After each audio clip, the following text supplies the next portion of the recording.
My late wife, the mother of Amy, went into the attic of our old Sussex farmhouse and found this incredible stash of photographs and manuscripts and letters.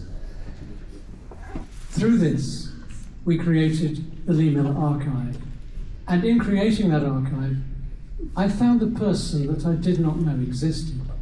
Because in my lifetime with Lee, the first 28 years that I knew her, she was a very difficult person. As you can imagine, having passed through the experiences that she suffered during the war, she was much changed. She was suffering from what we would today understand as post-traumatic stress disorder, but in those days it didn't even have a name. The idea was that you didn't say anything. You put up, you shut up, and if the pain was too much, you drank a lot of alcohol. And that was the problem, because she was masked behind that alcohol for most of the time that I knew her.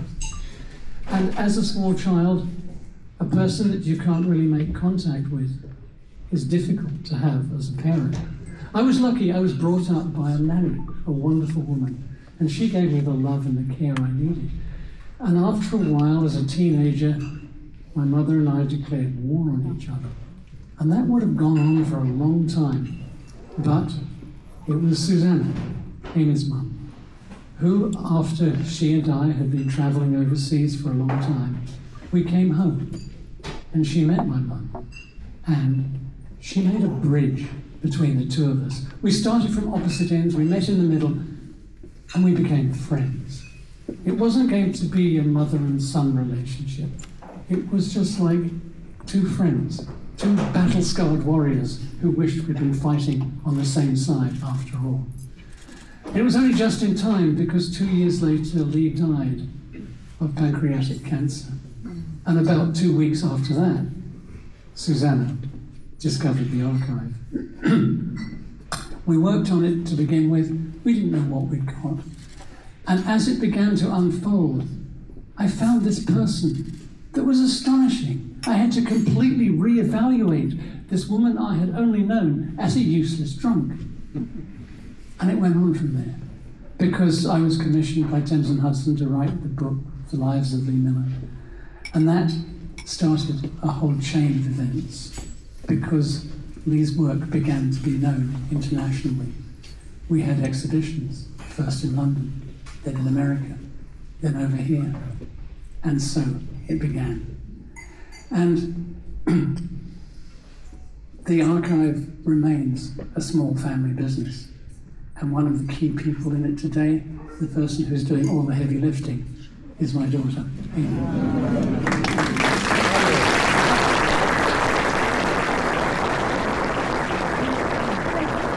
He tricks me into it. I was on maternity leave. He said, "Can you come and help me out?" So I was like, "Yeah, okay. I mean, I've only got a baby." And then I got bitten by the Lee Miller bug, and I'm still there. I first came to Germany actually 32 years ago, and it was actually just a year after my mum died, and this was in my mum died in 1992. I came in 1993. She'd lived just long enough to see a major exhibition of Lee's work in America, and they'd toured around America, and she just found out that it was coming here to Europe and then to Germany. And Berlin, Amerika Haus Berlin, was actually one of the main venues that we had. And originally they'd wanted Mum and Dad to do the talk at the beginning, but she wasn't able to do that. So Dad was like, "So you're 16, you can come, you can do it with me." So that was my beginning of baptism by fire. and also my beginning of learning more about Germany as a country. And we've been really lucky actually as the archives to meet some amazing people, like the historian Dr. Ulrich Schorsti, and Dr. Hammerman from the Dachau Memorial Museum, who really helped us learn more about Lee's work. I mean, we have her photographs, we have her captions, we have her manuscripts, but what we don't have is that kind of little bits of detail of what name the street was, because often that was censored out of what she was writing and things like that. So these like extra details just adds to the richness of the archive, and being able to work with these wonderful people has just really added to us being able to tell her story. I officially started working for the archive when I was 26 years ago, and even then, so this is like another 8 years on from the Amerika Haus show, I remember going with my dad to see directors of museums, gallery people, and we considered it a plus if we walked in and they didn't say, "So, Lee Miller, who is he?" And now it's like amazing because you say Lee Miller and they're like, "Oh yeah, I know her." But and we still get a kick out of that. I mean, we're that sad, but we love it. And it's such a hard-fought battle to have her recognition, and it's really only the last 10 years that they've realised women can take pictures and do art, maybe. That people are actually taking women photographers and artists seriously and actually thinking about reintegrating women into the surrealist canon and recognising that they could do stuff too. And it's just been amazing for the recognition of Lee's work, because she's got so much to say. I mean, 1930, she ran her own business in Paris, her own photography studio. 1932, in the middle of the American Depression, she opens another one, and she issued shares in it. And she ran her own publicity campaign as well. And I'm just like, wow, I've got a badass granny. I'm very proud to have a badass granny, and for her to be a pioneer, not just kind of to show what women can do. I mean, it was amazing.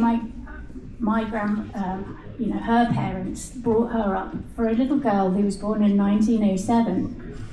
For her to be brought up equal to her brothers, in a time when girls were brought up to, cook and clean and be good little wifeys, they brought her up equal. Her dad was an engineer. He encouraged her to make go-karts with her brothers. They gave her a chemistry set and things like that. And because she had that beginning, I think later on in life, she knew that she could be equal to her older brother and her younger brother. So later on in life, when people said, "No, you can't do that, you're a woman," she was like, in her heart, she knew, because she'd been taught that from the beginning, that actually she could. And she was constantly challenging it. And I love the fact that she never let anyone tell her she couldn't do something because of her gender. And I've completely lost my place because I got sidetracked. Nowadays, it's brilliant because we now have, on average, about 8 Lee Miller headlining shows somewhere in the world. And I love it when just more and more people want to know more about her. And of course, we have the movies as well.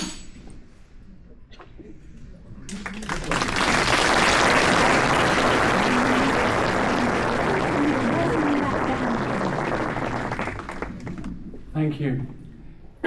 Munich is a very special place for us in person and for the Lee Miller history. As the US and the Allied forces were fighting their way across Europe, Lee Miller and her wartime buddy, the life photographer David Sherman, made an important decision. They knew that Hitler was holed up in Berlin. They also knew that most of the rest of the press corps were also heading for Berlin, so they made a counterintuitive decision. They decided to come to Munich. They were both, in their own way, historians. They knew that the beginning of the Nazi Party was right here, Sternecker Brauhaus, Hofbrauhaus, and all of that. And they knew that this was an important place. And Lee wrote, "If the birthplace of the Nazis was about to be forming, I wanted to be there to witness it." And so they set course for here. On the way, they passed through Buchenwald and witnessed that. And the day before, on the 29th of April, they arrived in Dachau. They had to wait. The place had not been secured. There had been a firefight that afternoon. And by the early morning of the 30th of April, they were allowed in. They were among the first people to enter that camp. Lee's photographs remind us today of that important moment in history, because the war for her was very personal. When she'd arrived in Paris, she'd found that most of her Jewish friends were no longer there. Also others, people who were surrealist artists and poets, homosexuals, dissidents of any kind, they were gone. And nobody really knew what had happened to them. So she was going to find out. And as she was going around Dachau, she was looking into the faces of the dead and the dying to see if any of her missing friends were among them. That evening, having photographed that horror, they came on to Munich. It was in the afternoon. And because they were historians, they knew exactly where they were heading. They were heading to Prinzregentenplatz. The place had already been taken by the US Army Signal Corps because it was where all the telephone wires were connected. And US Army signalers really understood that that gave them a network for the whole country immediately. But they let Lee and Sherman in.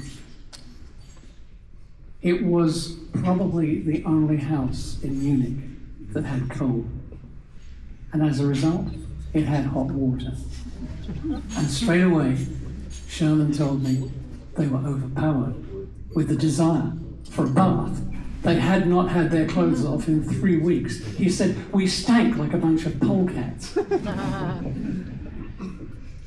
They hopped in. Lee got in first, but not until they'd set the shot up. If you look carefully, there's the Heinrich Hoffmann picture in the background. And that was an important picture because it was the basis for the Nazi poster that was all over the occupied areas. It says at the bottom of the poster, Ein Volk, ein Reich, ein Führer, Groß Deutschland. To me, today, when I hear international leaders saying, make something great again, it makes my blood freeze, because people are beginning to forget what happened last time this sort of thing happened.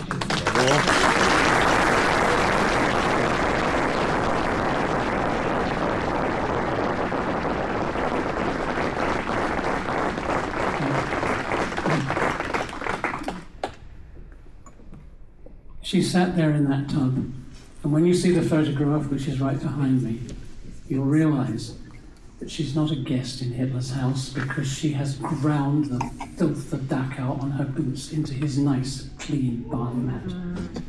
That's an act of revenge. She's not a guest in his house. She's a victor. And metaphorically, she's grinding her heel into his face. That's how she felt in that moment. There's another photograph which is in the book, the Elizabeth Sandman book, which is also Sherman sitting in the bathtub. He got in second. She tilted up to include the shower head in the photograph.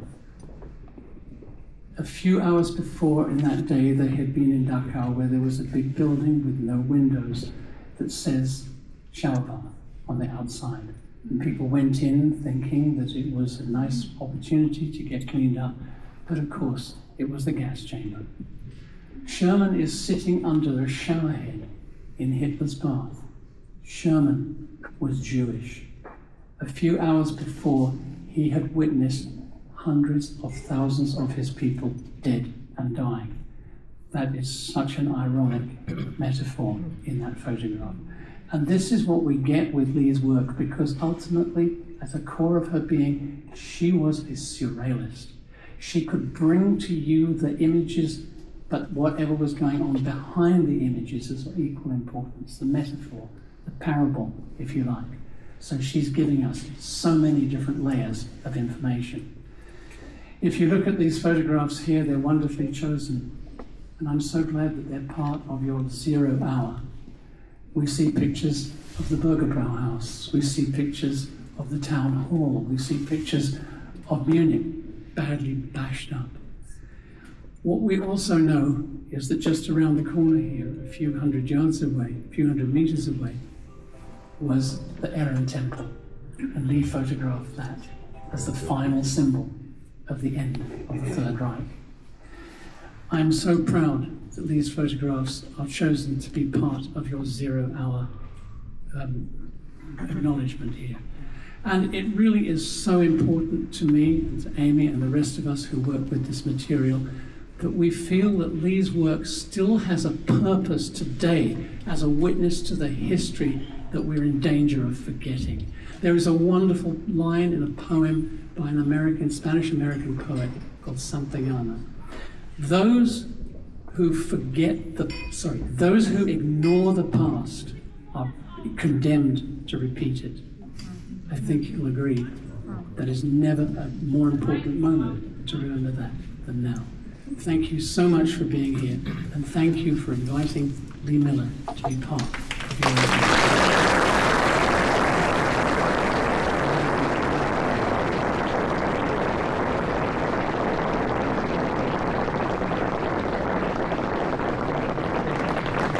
Thank you so much for sharing your personal